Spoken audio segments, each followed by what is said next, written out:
एक दिन सुबह सूरज निकलते ही जब यह जानवर रात को परिंदों का शिकार करके थके हैं, बेखबर सो रहे थे, तो जंगल के तमाम परिंदों ने अपनी अपनी चोंचों और पंजों में अपनी जस्मात के मुताबिक कंकड़ियां और पत्थर दबा लिए और सोए हुए जानवरों पर उनकी बारिश कर तमाम जानवर इधर उधर भागने लगे।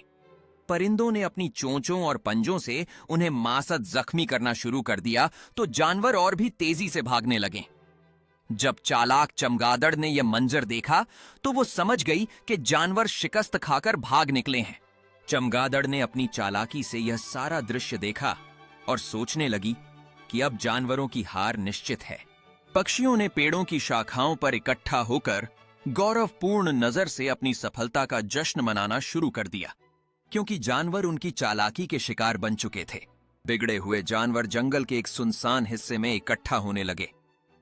उनकी आंखों में उलझन और डर का मिला जुला एहसास था, क्योंकि वे यह समझने की कोशिश कर रहे थे कि क्या हुआ।